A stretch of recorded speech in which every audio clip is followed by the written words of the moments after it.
एक आपल्याला साधूंची त्या ठिकाणी संतांची भेट होती. म्हणून संतांकडून अनुग्रह घेतल्यापासून आपण देवाची भक्ती त्या ठिकाणी चालू करायची. म्हणून आपल्याला दुसऱ्या चरणामध्ये तुकोबाराय सांगतात, सकळ जीवांचा करतो संभाळ, तुझ मोकरीला नाही.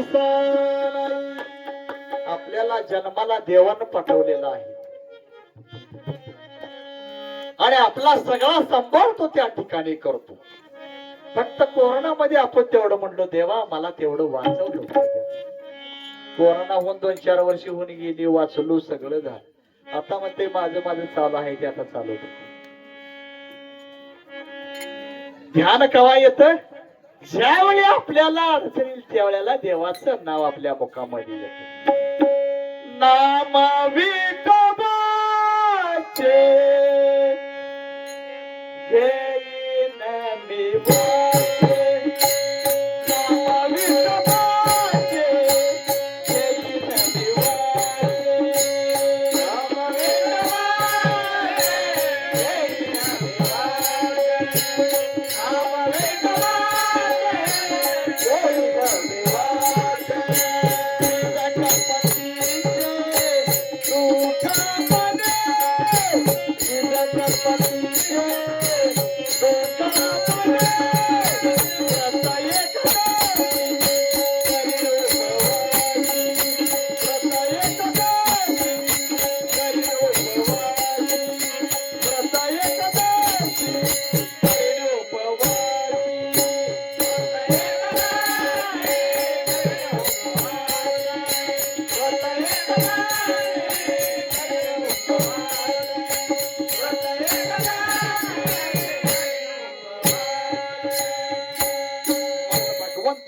नाम त्या ठिकाणी आपल्या मुखामध्ये आलं पाहिजे.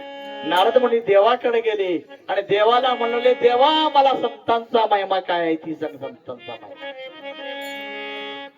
देवाने सांगितलं, अमुक मृत्यू लोकामध्ये जा आणि मृत्यू लोकामध्ये एका कुंपणावर त्या ठिकाणी सरडा बसलेला आहे, त्याला संतांचा महिमा काय आहे ती विचार, तुला सांगेल म्हणा. नारद मुनी खाली आले आणि आल्यानंतर कुंपणावर सरडा बसलाय आणि त्या सरडाला त्या ठिकाणी विचारू लागला, हे सरडा म्हणले, मला संतांचा काय महिमा आहे ती सांग. असं म्हणल्यानंतर सरडांनी त्या ठिकाणी प्राण त्या ठिकाणी खाली सोडले. प्राण सोडल्यानंतर अजून नारद मुनी वर गेले. नारायण नारायण नारायण. देवा म्हणले, तुम्ही पाठवलं त्याला विचारलं, म्हणले संतांचा महिमा काय आहे ती सांग. विचारल्यानंतर त्यानं प्राण सोडला म्हणले. देवाने सांगितलं, तू आता असं कर, एका झाडावर पोपट बसलाय, त्याला तेवढा संतांचा महिमा विचार. त्यावेळेला अजून नारद मुनी खाली आले आणि आल्यानंतर झाडावर पोपट बसलेला आहे. पोपटाकडे बघितलं नारद मुनींना आणि बघितल्यानंतर, ए पोपटा पोपटा म्हणले, मला काय संतांचा महिमा काय ती सांग म्हणले. असं म्हणल्यानंतर त्या पोपटाने बी नारद मुनीच्या चरणावरती त्या ठिकाणी ध्येय त्या ठिकाणी अर्पण केला त्या पोपटाने. आणि केल्यानंतर नारद मुनी अजून वर गेले आणि गेले तर देवा म्हणले, त्या सरडाकडे पाठवलं, त्याला विचारलं, त्याने बी प्राण सोडला म्हणले. पोपटाकडे गेलो, त्याला विचारलं, त्याने माया चरणावरती प्राण सोडला. देवानं सांगितलं, नारद तू आता असं कर, एका राजाला मुलगा झालाय, त्याला संतांचा महिमा विचार. काय तुम्ही चांगलं सांगा लागलाय म्हणलं, आता चांगलं सांगताय तुम्ही. आता त्या सरडाला पोपटाला कोण वारस नव्हतं म्हणून बरं झालं, नाहीतर माझं काय तसं काय ठोत होतं काय ती. जन्मात येते मुला पायीने शोधून, दुःखाची कारण जन्म घ्यावा, त्याला कोण वारस नव्हतं म्हणून बरं झालं, नाहीतर माझी काय आता परीक्षा. आणि तुम्ही आता म्हणताय जावा राजाला मुलगा झालाय, त्याला विचारा. नाही मी जाणार नाही म्हणले, आता मी जात नाही. त्यावेळी देवानं सांगितलं, म्हणले नारदा मी सांगितलेलं ऐक एकदा, तो ऐक. संताची अपाय हा माझा विश्वास, सर्व भावे दास झालो त्यांचा, त्याची माझ्या इथं करती सकळ, जेणे हा गोपाळ कृपा करी. मग त्यावेळेला सांगितलं नारदाला, म्हणले मी सांगतोय म्हणले ऐक म्हणले. बरं आता तुम्ही सांगताय तर आता जातो म्हणले. नारद मुनी खाली आले आणि आल्यानंतर राजेच्या घरी गेले आणि गेल्यानंतर राजाला आनंद झाला. आनंद रे आनंद, परमानंद रे परमानंद. त्यावेळी नारदाची पूजा केली आणि घरामध्ये त्या ठिकाणी आसन वगैरे बसायला दिलं नारद मुनीला. आणि राजानं सांगितलं, नारद मुनीला म्हणले देवाच्या कृपेनं तुमच्या आशीर्वादानं मला मुलगा झालाय म्हणले, मला मुलगा झालाय. आईला देवानं सांगितलंय म्हणलं आपल्याला आता मुलगा झालाय, ही तर सांगितलं हे मी म्हणतोय मुलगा जा सांगितलाय. मग त्यावेळेला राजा घरामध्ये गेला आणि गेल्यानंतर नारद मुनी बसलेले होते मांडी घालून. मांडी घालून बसल्यानंतर त्या राजाने काय केली, लहान मुलगा आणून नारद मुनीच्या मांडीवरती त्या ठिकाणी आणि ठेवल्यानंतर डोळं उघडून लहान मुलगा बघतोय त्या नारद मुनीकडे, डोळ्यानं बघतोय. नारदाने विचार केला आता आपलं काय खरं नाही, आता आपण काय आता जिवंत राहत नाही, आपण काय मोकळे हातानं माघारी जात नाही, आपला भोगाच आहे आता, इथं काय खरं नाही. बरं असू दे, आपल्याला कोणी सांगितलंय तुम्ही संत माय बाप कृपावंत, कायमी पतित कीर्तिवान, अवतार तुम्हाला कारण उद्धराया जन जन जीवा. आपल्याला कुणी सांगितलंय, देवानं आले देवाजीच्या मना,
ठेवल्यानंतर नारद मुनी म्हणू लागले, ए लहान मुला म्हणले मला संतांचा महिमा काय आहे ती सांग.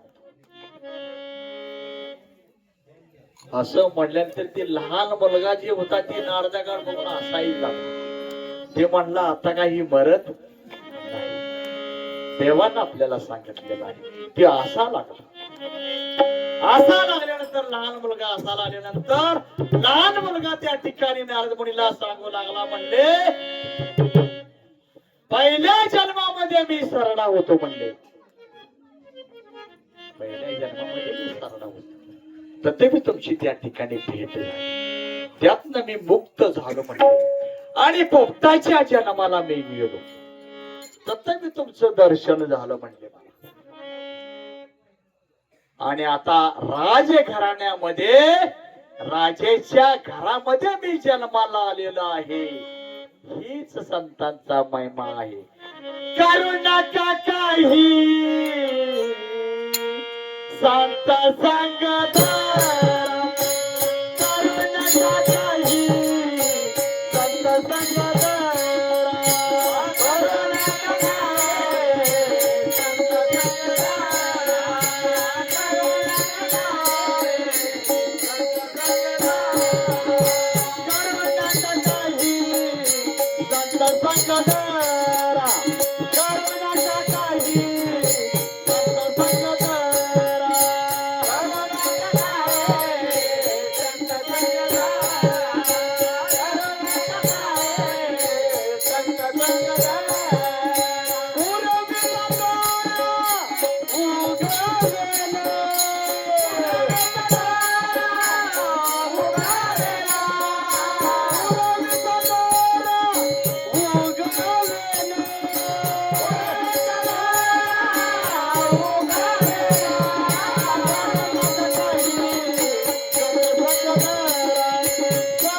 नका काही सत्संग करा, करू नका काही सत्संग करा, करू नका काही सत्संग करा, करू नका काही सत्संग करा, करू नका काही सत्संग करा.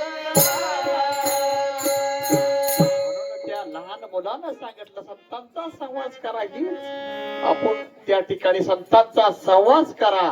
हित ते करावे देवाचे चिंतन, करून या मन एक विठ्ठल.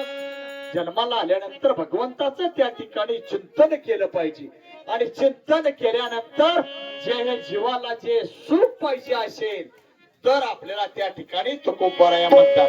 घेई घेई माझे